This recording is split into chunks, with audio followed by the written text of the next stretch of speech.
Vậy quay phim tới rồi, quay phim tới kìa. Làm gì mà ngủ dữ vậy, đọc kịch bản đi. 5-6 giờ sáng tới make up có tiếng hồi giờ ngồi chờ chưa ai tới. Ekip này thiết làm ăn cũng dễ quậu. Giờ bây giờ chờ tiếp, giờ mi sao đói bụng quá, giờ làm sao bây giờ? Hay là mình đi ăn đỡ gì trước đi, xong rồi mình quay sao? Như cái đường này bà nhớ nó có bánh bao hay gì nè. Ăn đỡ bánh bao đi, sao nghĩ ăn bánh bao đến cũng nhanh. Rồi ăn xong rồi vô chờ tiếp nha. Nói chung ra đường đi tìm cái gì ăn chứ ngồi đây chờ rất lâu quá.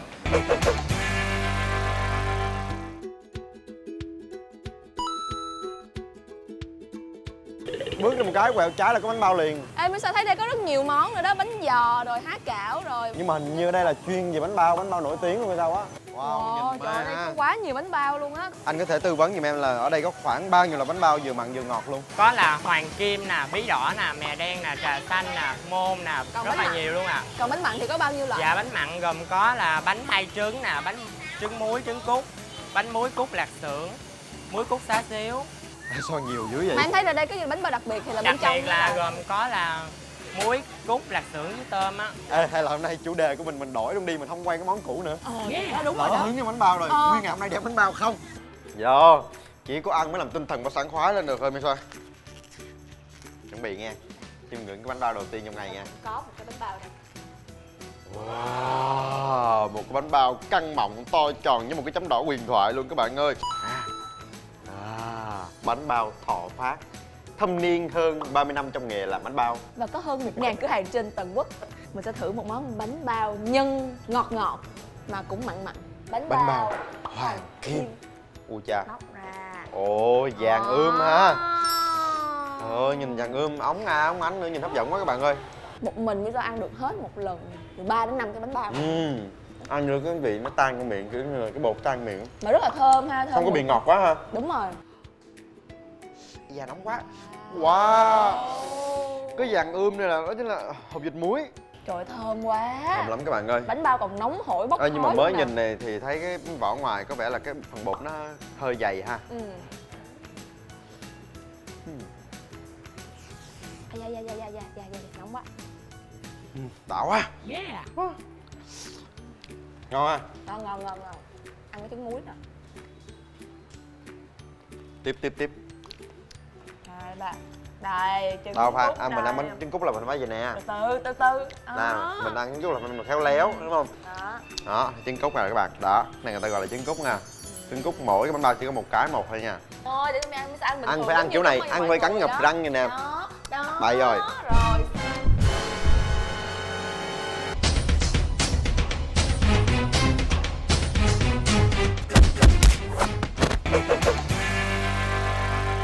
Tặng quà sức khỏe gì cho Tết này? Tặng trà thanh nhiệt Dr. Thanh, món quà sức khỏe tươi trẻ đón xuân.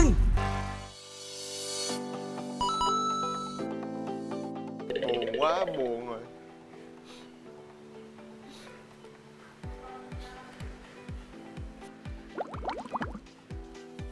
Vui. Buồn quá, buồn. Cái bánh bao có chai trứng cút mà.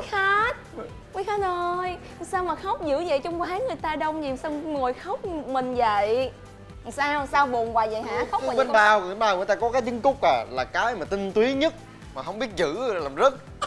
Trứng cút là cái món ăn truyền thống ha, cái món ăn quen thuộc. Bây giờ vô đây nè, mình sang một món bánh bao mà đặc biệt, hoàn toàn mới lạ luôn, chưa bao giờ thấy luôn. Không biết, đừng có nói nhiều quá, phải nói được phải làm được. Bây giờ phải làm được sao mình có xuất hiện cái bánh bao đây ngon thiệt ngon đi. Rồi trước khi xuất hiện bánh bao thì mình nói chuyện với một bạn quản lý ở đây ha, coi là những cái món ăn ở đây là có gì đặc biệt và nó khác hẳn những cái món bánh bao khác ở chỗ nào nha. Menu nhà hàng Bao chủ yếu là đồ ăn Đài Loan kết hợp với châu Âu. Đặc trưng của nhà hàng trước hết là bánh bao và nó không giống những các loại bánh bao khác mà mình thường ăn. Các bạn nhớ nha, cái phần mà bánh bao ở trong cái menu được tô đen luôn, giống như là cái highlight lên vậy đó. Bình thường bánh bao là cái nhân phải nằm trong đúng không? Sao Đúng này rồi. nhân nằm ngoài vậy bạn? Dạ thì như nó là bánh bao của Đài Loan nó là như vậy. Nó là hở kiểu hở miệng nên mình có thể thấy nhân được bên trong luôn. Nếu mà nhìn như vậy nó giống hơi giống một cái bánh hamburger ha. Ngon lắm nghe, ngon Đây lắm nghe. là bánh bao cá. Bánh bao sườn xuất sắc.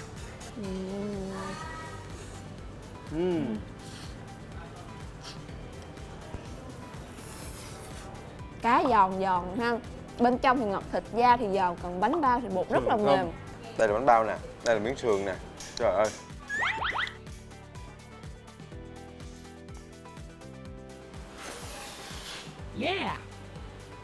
Được cái là ăn cái bánh bao này không có bị kiểu ngán á.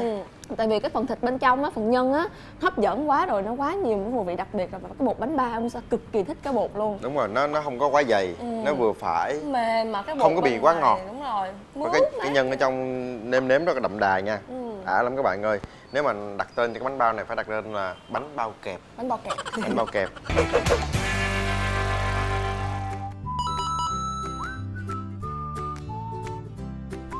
Nè, hồi nãy thấy Bảo làm rớt cái trứng cút, xong thấy Bảo buồn, thấy Bảo không có vui, thấy Bảo khó chịu, cho nên bây giờ Misa quyết định là đền bù cho Bảo lại 8 cái trứng cút.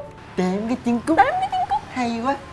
Mà ăn trứng cút là phải ăn trứng cút ở trong bánh bao nó mới ngon. Tự nhiên đi ăn qua quán hủ tiếu Nam Vang đi ăn trứng cút trong hủ tiếu chi vậy? 8 cái trứng cút trong một cái bánh bao. Tào lao. Tào lao. Đó. Rồi, Có đâu. cảm ơn. Tin không?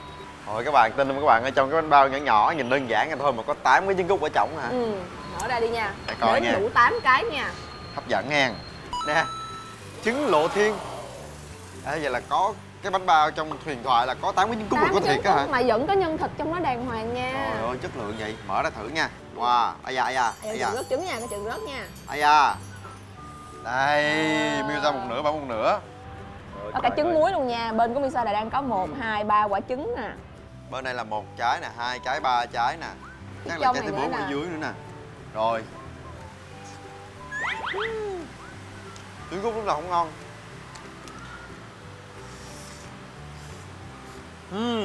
Nhân thịt rất là nhiều ha. Cái phần bột nó không có bị dày.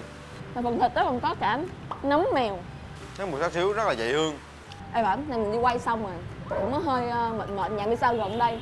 Hay lát nữa Bảo qua nhà Misa chơi không? Nhà có bao nhiêu người? Ba, mẹ, em trai, bà ngoại, 4 người. Mọi người xếp bánh bao hết mà ai cũng ăn được trứng cút đúng không? Thì mình bao 8 trứng thôi. Dám trứng, hay là tí mua 4 cái đi. 4 cái mua để coi như là Em trai, bà ngoại, mang về cho nhà kêu là quà của Quốc Bảo gửi tặng. sao hôm nay Bảo sợt quá vậy? Trời sợp gì trời, mấy cái bánh bao có nhiêu tiền nữa mà sao làm quá vậy? Mày biết bánh bao này nhiêu tiền không? Nhiêu tiền? Cùng lắm mà, bánh bao là bánh bao bình thường của ta là 15.000, 20.000 là khoảng 2 trứng đúng không? Bánh bao này 8 trứng thì lấy thêm khoảng 10.000 nữa khoảng 30.000. Và cho mắc lắm là 40.000. Bánh bao này á 80.000 một cái lận. Tào lao bị nghe lộn á, 8 trứng nhưng mà 80. Anh ơi cho em 4 cái bánh bao mang về nha anh.